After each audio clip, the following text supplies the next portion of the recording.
name is Jordan Clement, but on the internet I am known as Link584 and owner of Monitor, which is a YouTube channel all about original gaming content.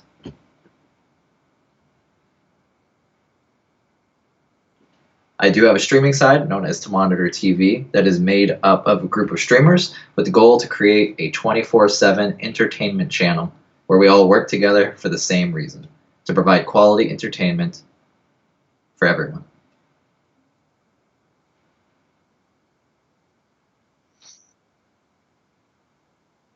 Ooh, first time. That takes me way back because I'm an old YouTuber. Like I'm old school. I was there as an early adopter way back in the day, and young me was curious at this platform, but not as curious as maybe everyone else was because I actually saw online video before YouTube. I actually had this website, I think it was called like Put File, and people would literally put files on there and say there was a section dedicated towards a video. And I thought that was an crazy new form of media, just uploading video and having people be able to share it just like that. Back in the day when 1,000 views was a lot, now 1,000 is nothing. And the same thing happened a few years later when live streaming came into the mix with Justin.tv. That became a place for video bloggers to actually interact with their viewers live, and just technology like that was incredible. That was the next step. And so to me, both in pre-recorded video and in live video, it was just astounding to see that this is something that was possible. It was difficult to do, mind you. Internet connection slower, depends on where you live, getting equipment set up to do things, editing videos in the home, all this was very expensive.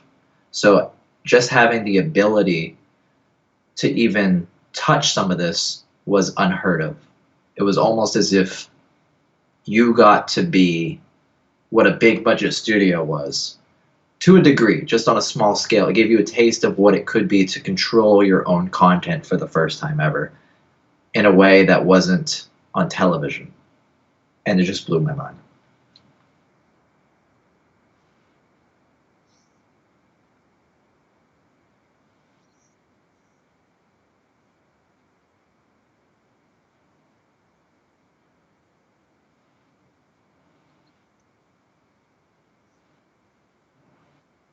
Definitely. I mean, back in the day, growing up, we had the TV, it was a staple. You would go and watch the news there. You would get all your information from the television.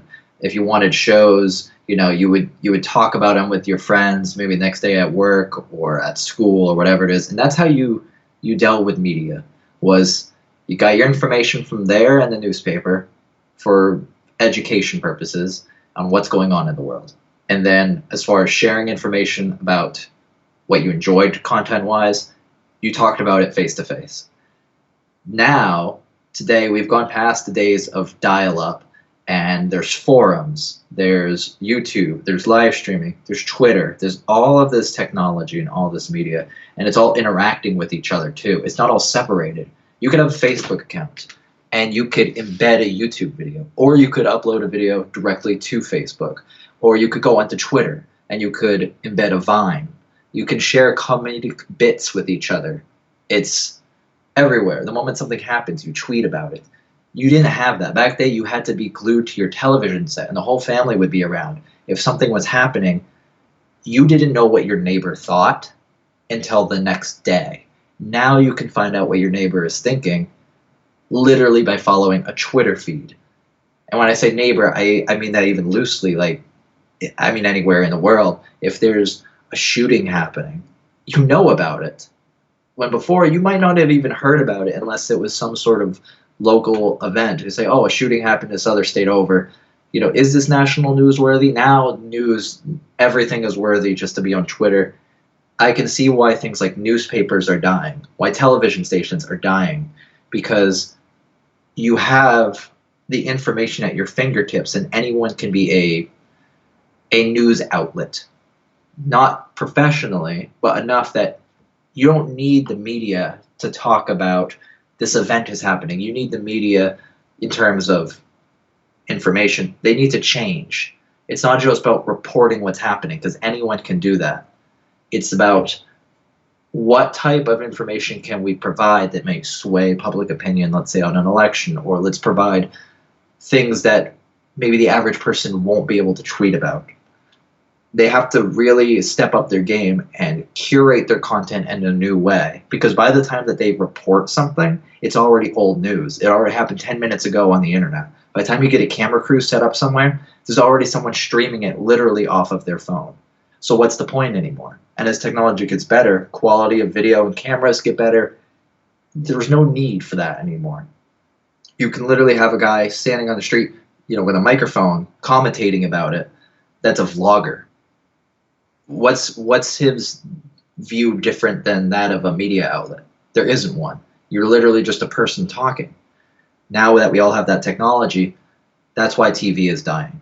At least in terms of, like CNN, Fox News, all those others, they can't hold the numbers, especially with the internet. On top of that, we have articles that you can read. You can skim things, or you can watch video at the end of the day. You don't have to be there live anymore in order to check something. It's all recorded, it's all backlogged, and it's there waiting for you when you want it. It's all on demand. But then as far as traditional media goes, with television shows, we have things like The Walking Dead that are popular, or Breaking Bad. Those things are on TV. Those things are still thriving. But the rest of it, if it's not a big hit, they're going down. Every day more people are resorting to Netflix and Hulu.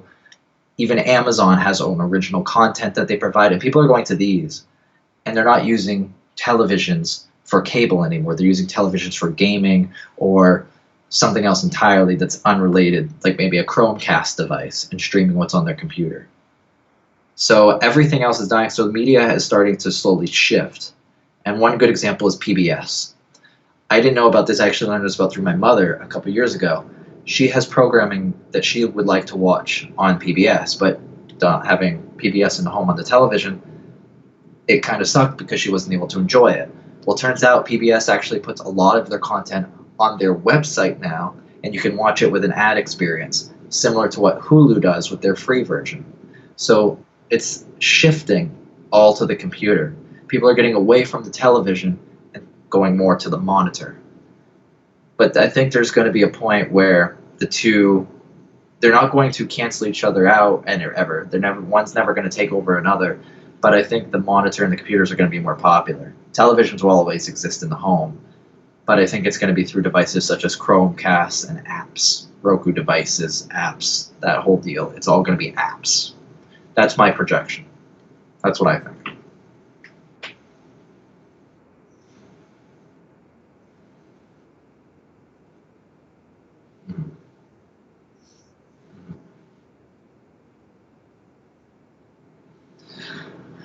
Well, for me, it's going to be personally different than others. And I say this because every person, they upload for their own reason. For myself, I'm not a big famous YouTuber, and I don't necessarily aspire to be one. For me, it's about the enjoyment of creating something that someone else appreciates, while at the same time enjoying creating something, period. I'll akin it to maybe someone who's a baker.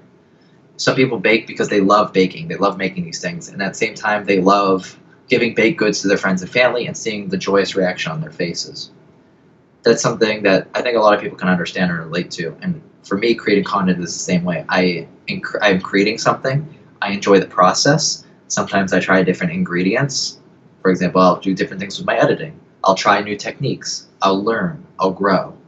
And then when the product is done, I share that. People consume the media, and they leave comments and feedback on what they liked and what they didn't like, just like a baker would. And for me, it's all about the entire package, the process, and then all the way to the end, the feedback and the digestion that people have with it, and working on something that would get bigger and bigger every day without the goal of necessarily making money, as much as that would be nice to have, or to be famous. That would be cool, but that's not the reason.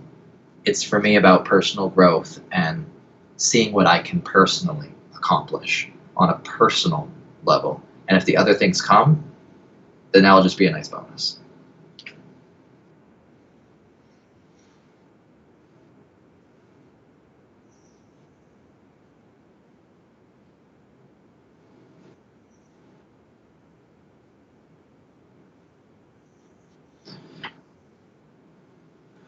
Well, I think the biggest thing is establishing that there's a lot of YouTubers and a lot of streamers out there who make content just for the sake of making content and having quantity over quality. For me, the biggest thing I can give is with YouTube.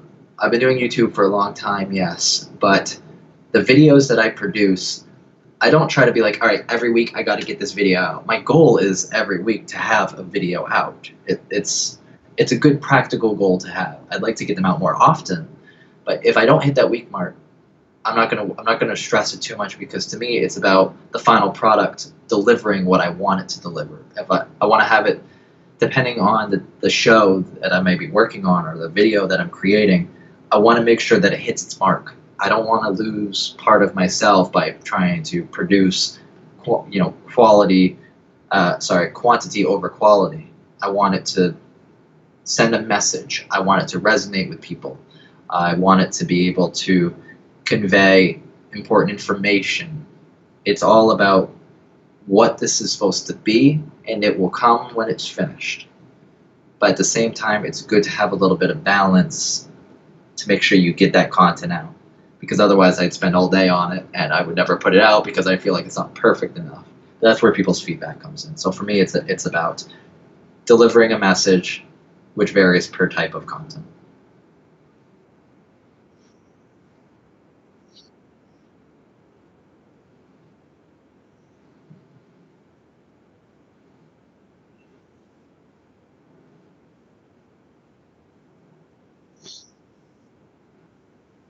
Mhm. The first video, okay. For me, I don't even remember what my first video was, but it technically, the oldest one I can remember goes back to before YouTube was really a thing. It goes back to Put File. And on this website, way back in the day when I was about 14 years old, maybe, I'm 26 right now for perspective, so about 12 years ago. YouTube is right now, at the time of this recording, nearing 11 years old, if it's not already 11. So we're talking about a year before YouTube even came out, the site Put File. I put up a video from an online game called RuneScape. And back in the day, if you were a preteen, that was something you played. That was something that was very popular at the time. And so I played this game and I made a music video. And it was one of the earliest forms of entertainment on the internet, was for people to make music-esque videos, and like anime music videos or gaming music videos was something that people made because that was all you really could do, was combine a couple clips together. You couldn't do any of this fancy editing stuff people do today on their own. It was very limited. And so for me, I found, like, all right, I'm going to script write this video. And so that's when I started putting some myself into it, because it was like, all right, I'm going to take my writing skills and try them out in a new format for the first time. And so I was nervous. I was like, how is this going to be portrayed? Are people going to understand my vision? Like I would go to these areas in the game and try to capture these small clips that then would match up, with the music. So I was actually trying to make it like a real music video through the game, versus other people where they might just put music over what they're doing, maybe an accomplishment they did in a game or something that doesn't really convey a message, and they just put any whatever song. I was trying to actually create a music video through this game. And so when I finally got it done, I remember being a little nervous. I uploaded it, but I was proud of myself. I feel like, all right, I think people are going to make the connection from the clips in the game to the dialogue and the music. So I shared the video on a RuneScape forum, and next thing I know, it got thousands of views. Over the first couple months, it got around 20,000 views, which was unheard of. It was extremely popular. It was one of the most viewed things RuneScape-wise in that era, which was pretty big, and so it blew up, because it was so big, and so that's how I got the 20,000 views. It was self-perpetuating inside of the community. And so to get the feedback from people, and people saying that they loved it and they liked the creativity, it took that nervousness that I had, and it fueled me to realize I can actually create something. And I was never known to be a creator at that age. I wasn't an artist. I wasn't doing video editing and stuff because the technology was still very expensive. I mean, especially for 14, how do you convince a parent to be like, hey, I want to try dabbling in this stuff? And it's hundreds of dollars. It wasn't very accessible yet. So for me, it was nerve wracking. But then after I got it done and people gave me feedback complimenting me, I felt so good. I actually made like a sequel video and made another music video. And so from there, it was kind of just self perpetuation of I can do this, but I still stayed grounded, and I was nervous, and I still am when I make a video to this day. That is this the right? Did I do the right thing? Is this the right direction? But at the same time, I have that confidence to know that even a younger version of myself, almost half a lifetime ago for me, was able to do it, and I've come a long way. But it roots to that when I was about 13 or 14 years old, on the earliest parts of internet video history.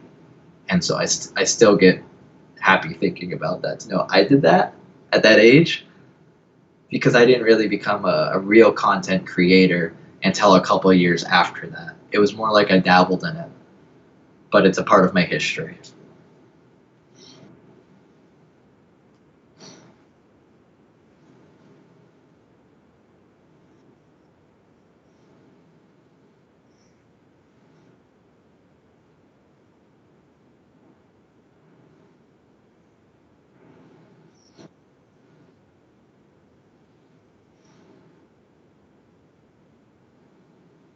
I think inadvertently it would, to a degree. Like I might think about it at first, but because for me, I personally, I like the idea of understanding if I'm scaling well, because analytical data is very important when you're creating your own content. Because even if they take away the likes and dislikes is whatever. I don't think someone should be allowed to give or like or dislike if they don't leave a comment. I feel like that's a feature that is flawed, because someone could dislike something and then you have no idea why. Was it a spam dislike just because they hate you? Was it a good like just because they like you? I don't. I think that likes and dislikes are flawed. Period. So if that part disappeared, I'm okay with. If they altered it to what I said, that would be more important. The view counts for me, I don't necessarily look at the views. I do and I don't. I look at them in terms of, okay, am I growing? But for me, it's not necessarily about those numbers. It's about the comments, because the comments will dictate how well I'm doing. If someone likes something enough to leave a comment, then I know that I'm doing well. If I'm getting no comments, then I know that my views might be too low to warrant it, or it's not good enough to leave a comment, whether it's good or bad. I think comments have more weight than views ever will, because you could have 50 videos, all with 20 views apiece, and no comments whatsoever.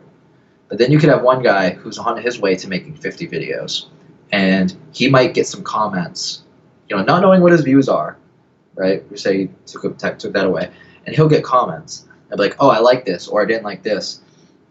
The fact that someone left a comment means that there was something compelling enough to leave that comment, which in itself is a good sign that your views are increasing. So to me, it's more of, comments are more of like the hard data version of views. The more comments you have, and the more likely that you keep those comments, then the more likely you actually have good views, even if you don't know what they are. So to me, the views won't really impact, what I do, whether I know about them or not. It's if they took away the comment feature, then I would stop, because then it defeats the purpose of creating stuff, which is, I don't know how my friends or family or viewers are digesting it anymore. I don't have that feedback. So what's the point? It's the same thing as being a baker. You can bake things all day long, but if you don't know if your customers even like it, what's the point?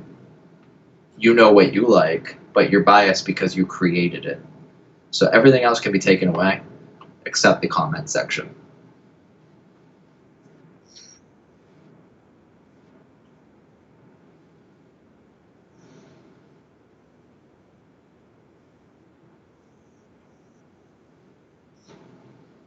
I have a lot of people who watch the content, but they don't comment. But I know they enjoy what I make, and I've been around for years, the ones that I do have. And the way that I know this is periodically I will post a video every few months saying, hey, here's an update. Here's what's happening at my YouTube channel. Here's what's happening at To Monitor. And I just want to know what y'all are thinking. And I'll get comments from those regulars who have been watching for years, and they'll never comment on any of my videos. But they'll be like, oh yeah, I really enjoy how this year has been playing out, or I don't care for this new show, or whatever, so I've just been ignoring it. And I finally get that feedback I'm looking for, because I said earlier, feedback is critical. So I find a way to incorporate these little update things where I communicate with them on a more personal level, like a vlog. And I know that they enjoy it because I also see my videos, they get likes. I see those likes, and some of them are very regular. And I'm like, oh, so people are regularly watching this. And I know that I can count on these people. When I finally need that feedback, they'll be there. They watch my videos enough that they'll see when that vlog goes up. And that's the relationship I have with them, is that I know that I can count on them, and I know that they enjoy my stuff, even if they are quiet. Because I do eventually provide that outlet for them to say something. Or they know they can always tweet at me. And they can send me a message. And in fact, I'll take one viewer as a really good example who used to comment on my stuff all the time. So much so that he ended up in, though, not because he was watching my videos, but he ended up in the hospital because there was an accident. And he hurt his back. And he was commenting on one of my series. And he was leaving these comments, and eventually he tweeted at me, and he said, hey, I really appreciate the series. I've been watching this while I've been in the hospital, and it's really been making me happy. And I was like, oh, wow, that's really cool. And I was like, that's amazing, the fact that you're using this as a way to be happy in the hospital. You're choosing to binge watch my content, not Netflix, not anything. You're watching something that I created, and you're doing it as if it was Netflix. I was like, that's incredible. And it's stuff like that that will give me that little extra boost, that little extra drive every now and then, because I had no idea that I could have something like that where someone would enjoy something so much so that, like, I know that he's not multitasking. I know that he's not like, oh yeah, it's not like he's doing chores and doing it. Like, he's literally confined to this bed. So I know he's fully focused on what I created and binge watching it. And that felt incredible. So much so that eventually, when all was said and done, when he got out of the hospital, he actually wrote me a thank you email, a whole detailed thing. It was a letter, essentially. And that was incredible. So I feel like I have a quiet but good relationship with a lot of my viewers and fans, and some of them have become friends.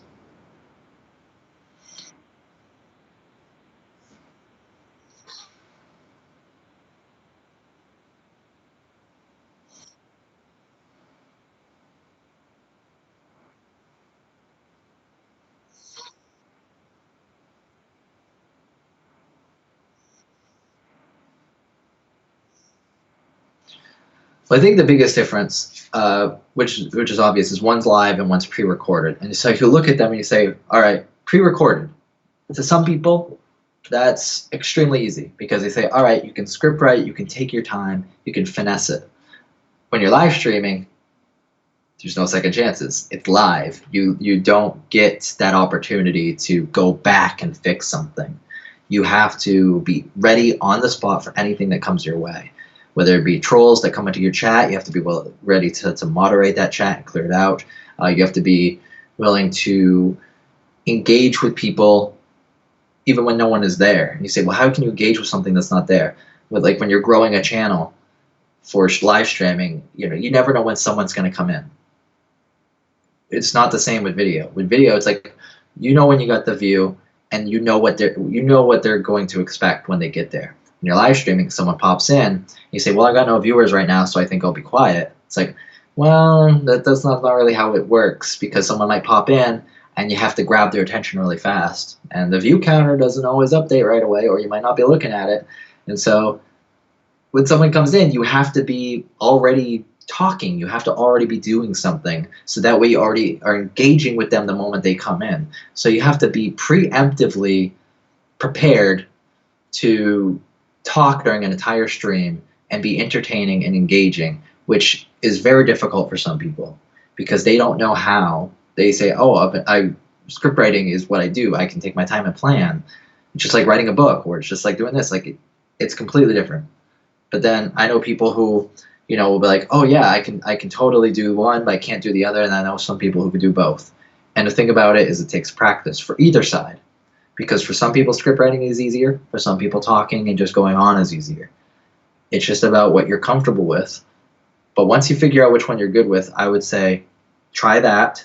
And then if you want to go into the other one, just be prepared to know that it's completely different, whether it's YouTube or live streaming. That's the big one, is writing versus, being live and no second chances. The other thing, too, is when you're live streaming, you are paying attention to all these aspects. You're paying attention to views. You're paying attention to the chat. You're paying attention to your gameplay or whatever it is that you're doing. You might be cooking. You might be doing all these other things, and you're engaged in so many different levels that it can be overwhelming. That I would argue in some ways being a live streamer is more stressful than being a YouTuber. Because with a YouTuber, yeah, you get comments, but on live stream you get chat, which is essentially comments. You say, oh, well, on YouTube I get views. Say, well, when you're on Twitch you get views as well. But then you compare the views and you say, well, with YouTube your views are permanent. You get a view on your video, it stays there. And so as it gets more popular, eventually people might find it and they'll be like, oh, well, this video got so many views, they're worth it. You go to live streaming, the views don't really mean too much. They do and they don't. And the way that it's the views mean something when you're live.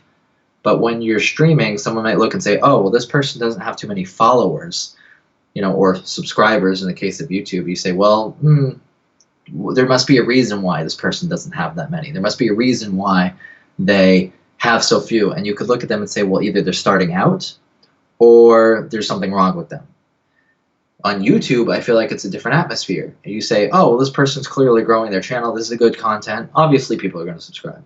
I feel like that when it comes to perception, live streamers get it rougher than YouTubers, which is why one thing that I always say, the difference between the two is if you had 1,000 subscribers on YouTube and you had 1,000 followers on Twitch, I feel like that because it's tougher and harder for live streamers, that 1,000 followers has more weight to it. It means something more than 1,000 subscribers on YouTube, because I find YouTube to be more lighthearted in that essence.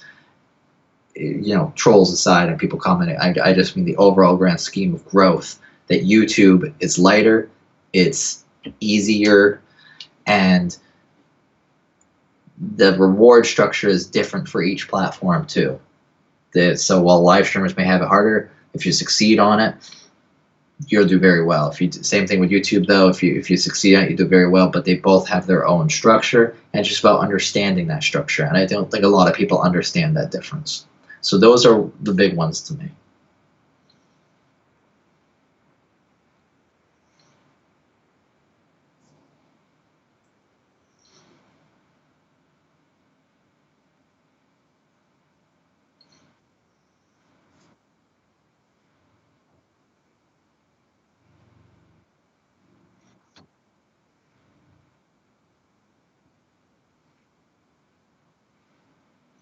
Yes, earlier I was mentioning Twitter, for example, and I would get tweets sometimes about the content.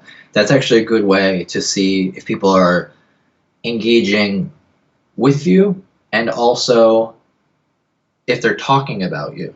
So indirectly engaging about you.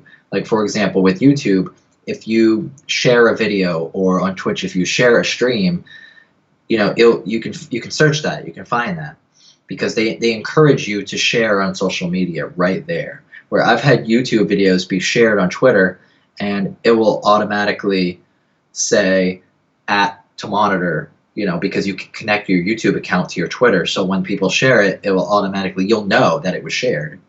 And so the same thing with Twitch and live streaming. I mean, you get to see if people are inadvertently engaging with you. And because of that, they might say, oh, well, that person has a Twitter. I can go ahead and actually engage with them outside of the stream.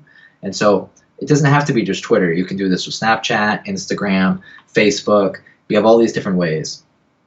And there's more growing all the time. And I think that element is important. For me personally, I just confine it to Twitter because I don't want to have too many resources and spread it thin. Just focus on one thing right now. If we get too big or whatever, I can be like, hey, now I have a Facebook, you can contact me there. And that way, if I ever got to the point where I received too many tweets in one day and I said, oh, well, I want to give some other people a chance, here, go on Facebook, contact me there, and kind of just, because some people don't have Twitter, some people don't have Facebook, so, but for me, the one I'm focusing on is Twitter because it's quick and easy, and you can answer questions fast, and people can direct message you just like that. So it's about balance, and for me, that's my personal balance.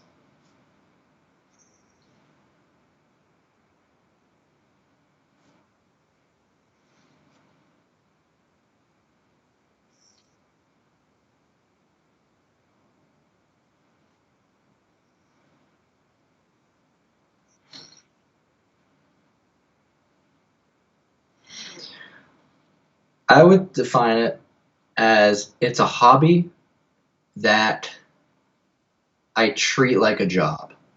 And what I mean like that is, in a job, when you go to work, there's standards to be held. No matter what it is, you have something that you have to follow, and you have to do it a certain way, and it has to be right. And that's why you get paid, because you're doing the job the way it was defined and described to do. Now with YouTube or Twitch, I mean, obviously there's no defined way to do it, but based on your own personal format or whatever it is, in our case mine, I have certain ways that I said, like, oh, I'll delay a video being uploaded because it's not ready because of whatever reason. That's because of the standard. And so that comes from like the job aspect. It's a hobby though, because obviously, first of all, I'm not getting paid enough for it at this time to treat it fully like a job, but I'd like to. If I treated it more like a job, then you would see more videos pumped out, but at the cost of, I would say, my personal health, in terms of I would be tired and I'd be creating too much that it might wear me down, and then I wouldn't enjoy it as much.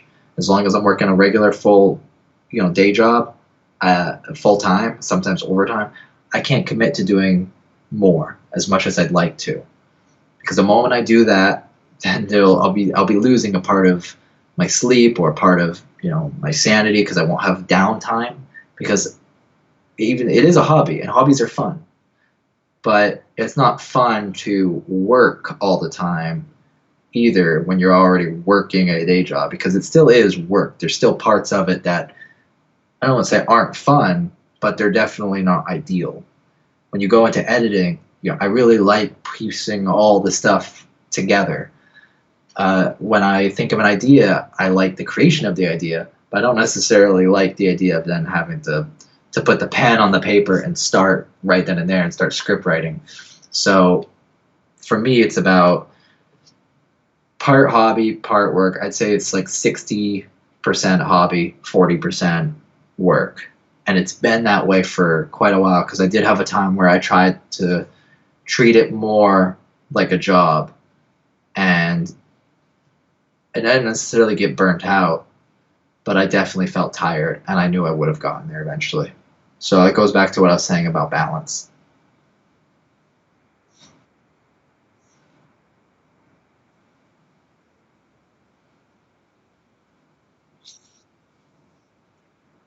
Success to me is something I've already accomplished, which is the fact that, like I mentioned, a guy in the hospital, and then he sent a letter after the fact.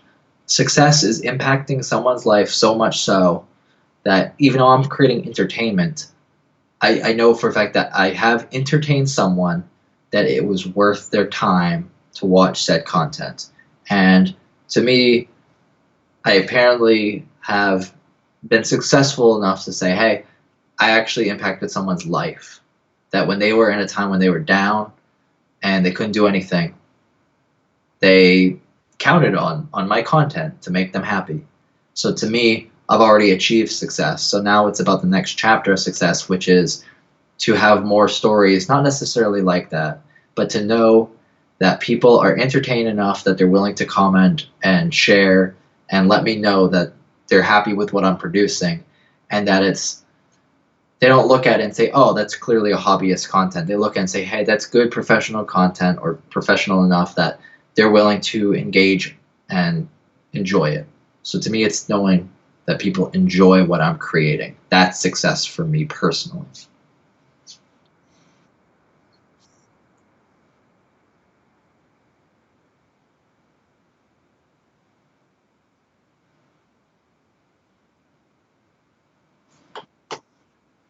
Yes and no. There's never been a time where I said I want to stop creating content. But I will say this is I go back to being an early adopter of YouTube and Justin TV and Putfile and all that stuff. Well, for me, I actually used to make some YouTube videos. I don't even remember what they really were anymore at the very beginning. Before I started doing real script writing or anything, I used to make some content, kind of like the RuneScape music videos. But then eventually, people learned about copyright, and I was one of the first people to actually begin to understand how copyright works, and people still don't get it today. But for me, I learned, hey, this is not what I can be doing. There's copyrights here, and I gotta stop working with music and all these other elements that aren't appropriate. So Justin TV came out, and there were people using it for vlogging and live streaming like that, and that's how great YouTubers like iJustine, she actually got her big start because of it. Now she's a YouTuber with millions of subscribers, and she's got like 3 channels, and she's super big. So a lot of people even, they saw the potential in it, and I saw that potential in it. And some people started doing gaming content on it, and after doing a lot of work, it was so hard to be a gamer live streamer way back in the day. I finally got a stream all set up, and I backed away from YouTube. And I did that for a while, and then I went to a convention called VidCon, and I met a guy named SXE Phil, or Philip DeFranco. And while he was there, he gave me some personal advice about what more I could do when I'm not live streaming. And that gave me the incentive to go back to YouTube. And so basically, I don't want to say I was flip-flopping, but essentially that's what it was. It was a little bit of YouTube, just a tiny bit. It was like Putfile and a little bit of YouTube. And then I stopped that, went to live streaming on Justin TV, and then I wanted to start creating YouTube content, but then I ended up trailing away from the live streaming because I realized I like making YouTube content more than I did live streaming. Once I finally began to find a little bit more of what I wanted to do. And then that stopped, and eventually I started transforming in what I was doing on YouTube, and then it eventually, Justin TV became Twitch, and then I began to realize I kind of wanted to get back into streaming. So it was more of, I started making YouTube videos and stuff too early than I realized I wanted. Then I started making live stream videos too early than I realized I wanted. And then I went back to YouTube, and then back to Twitch, but I didn't stop the YouTube that time. That's when everything finally started. I realized I wanted to do both. I think I had to find a base for myself, which was on YouTube, which is funny that I got away from that in the first place, but it was back in the day, even though I said it was harder to be a Twitch person or Justin TV, it was harder to be a streamer. I realized I needed that lesson. I needed that lesson to realize what I wanted. And I realized for a while it was good, but I liked the idea of offline content more. And then after I got older, I realized I like doing both. I like both sides of it. So I consider YouTube my base and then Twitch my side. But now I'm getting to that point where I'm growing even more that I really do realize I like both. So I flip-flop. That's why it wasn't an easy answer. Because it's both sides of the coin. I never thought about stopping content ever. It was just the way I approached it and my interest in it changed, and now I realize I like both.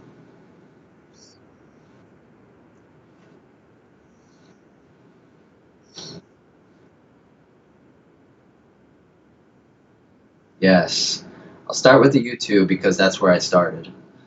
The animal was basically as simple as loading up Windows Movie Maker or some sort of like really cheap free program back in the day. It was very low key. It was very low budget.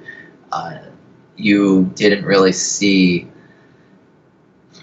you didn't really see too many gamers or anything like that. It was vloggers. It was about what was easy. That's back in the early YouTube. Vloggers were king. That was really it. Or short skits, something that you could piece together easily. No special effects like you might see on Freddie Wong. No crazy over the top, epic mealtime things because people weren't making YouTube money and they didn't have all this great stuff to work with. It was simple. So it was completely different. Now vloggers are not at the top. Now it's about the gamers and now the corporation music channels are at the top. The corporation music channels, though, no one ever thinks about being at the top because they're just standard because people like listening to music.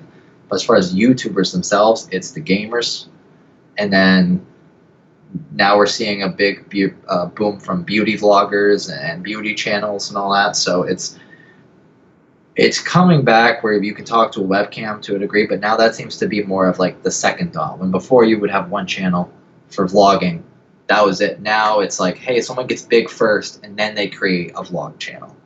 Yes, there are big vloggers, but it's not how it was anymore.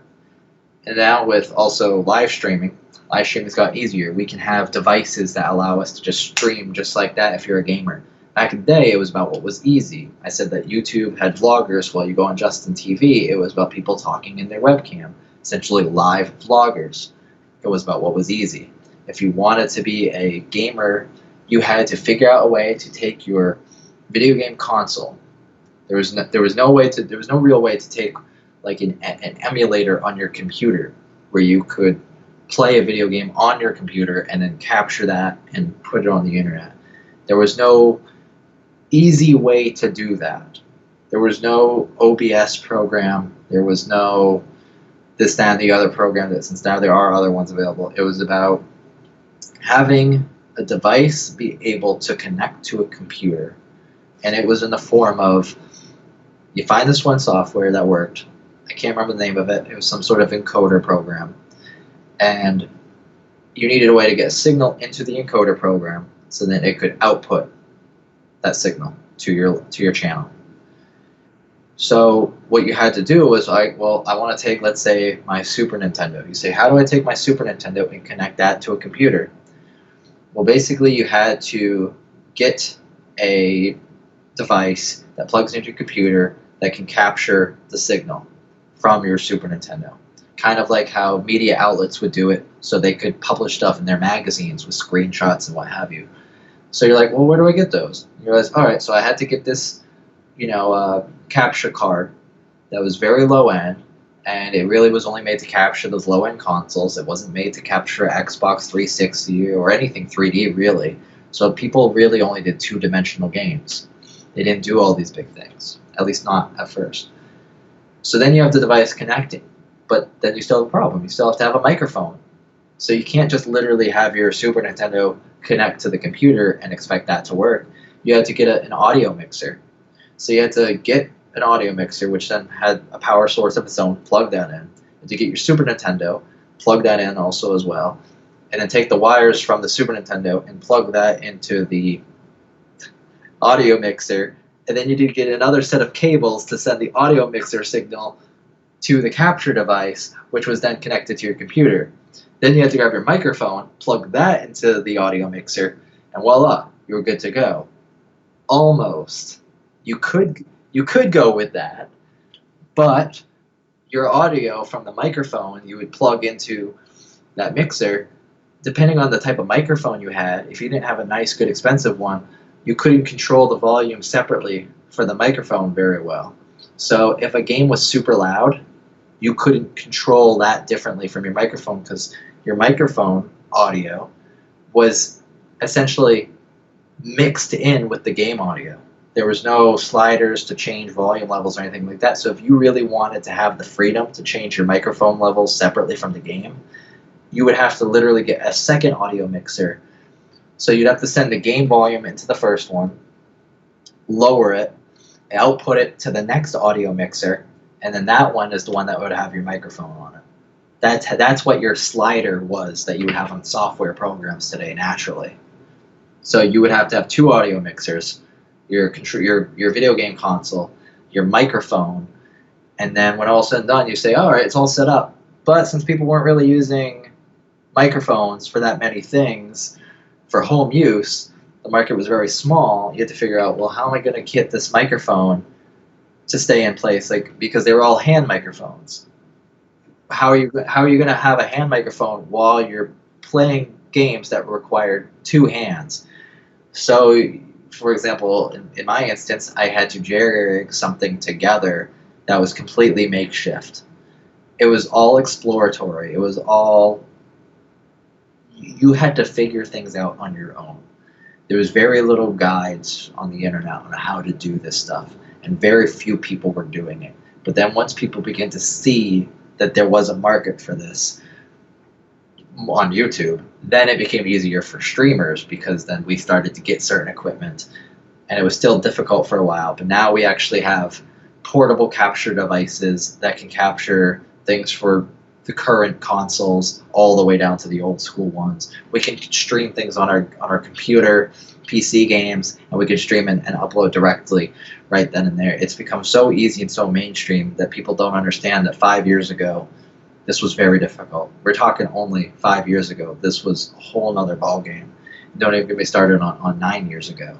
I mean it's been a great progression, and we're only getting better.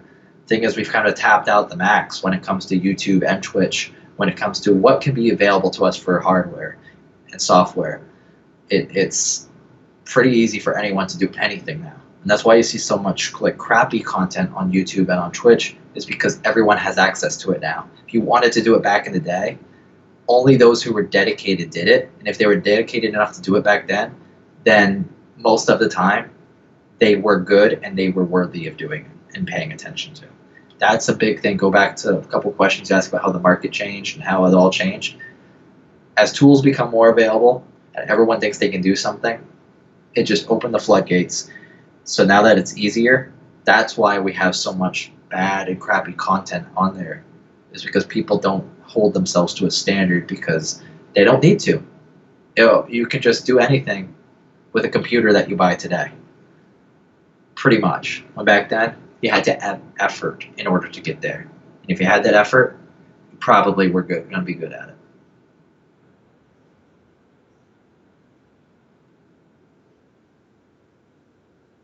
Yeah.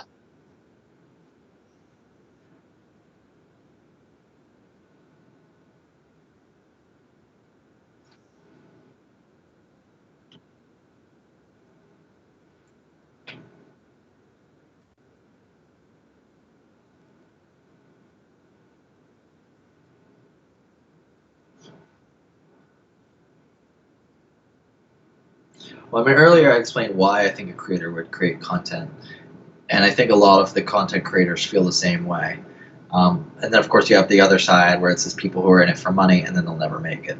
But as far as the actual connection between content creator and viewer, it, today, thanks to comment systems and everything, and depending on how the content creator handles comments, it breaks down that wall of, like back today, you say, hey, here's a celebrity, here's Shia LaBeouf, or here's, Britney Spears, whatever category they're in. You say, hey, that person is so far out of this world, we are never going to talk to them. It's so unattainable to even get a message to them.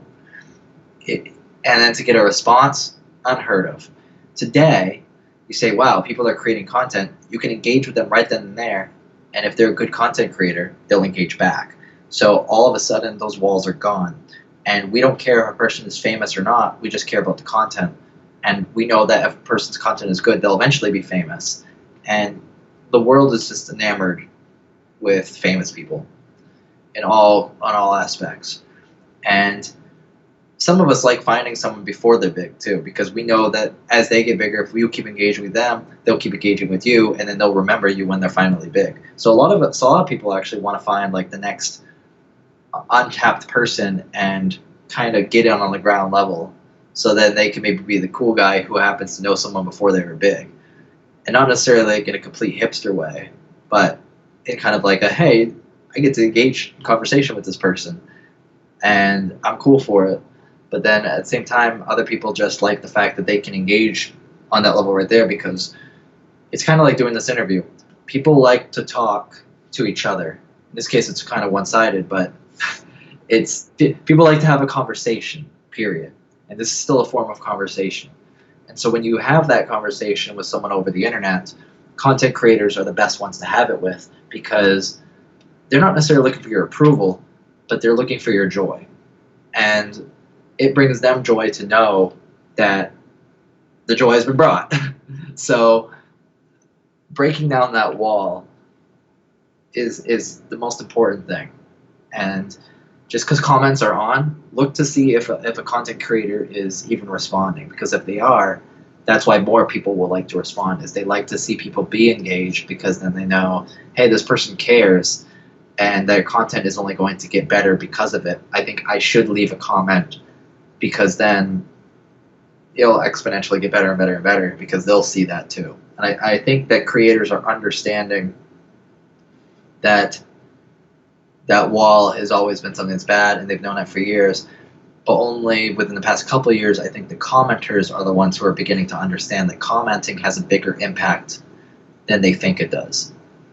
And like, they like the fact that they know that they can, but I don't think that they understand how much of an impact it really has on a creator. As a creator, I've always known it. Most creators have always known it. The comments are heavy. They mean more weight than views. I said that at the very beginning of this interview. And the problem is educating people who don't create, letting them know, hey, comments are kind of important, because that's what gives us drive to a degree. So that it's good to know that the wall is there, because if we didn't have that wall in the past, I don't think people would have appreciated the fact that they don't exist now. In fact, that's why you see celebrities with Twitter accounts and all that stuff, but then you look at them sometimes and you notice they don't respond to their fans. They're not engaging. And there's a reason why some traditional celebrities are no longer staying as popular or as famous. Yeah, they're still famous because they were already famous. They're going to stay famous.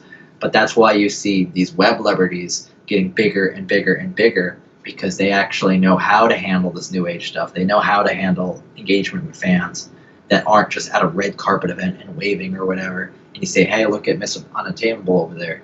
It's, hey, anyone can do it. And they talk to you as if you're a normal person, and you talk to them as if they're a normal person, because that's what we all are, normal people.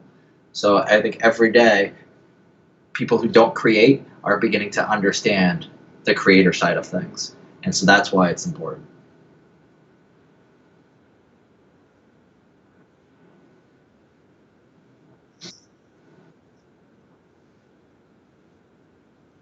I am.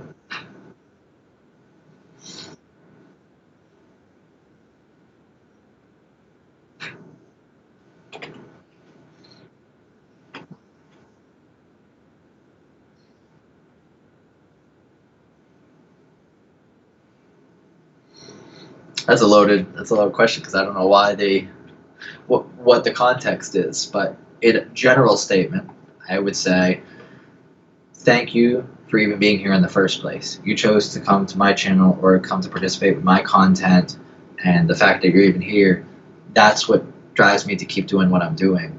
So I just want to say thank you, because a lot of people say that without the viewers, you wouldn't be here today. That's literally true in terms of scale, but without the viewers being engaged like this right now, then I don't know where my drive would fully come from. So for that, thank you for helping me keep my passion alive.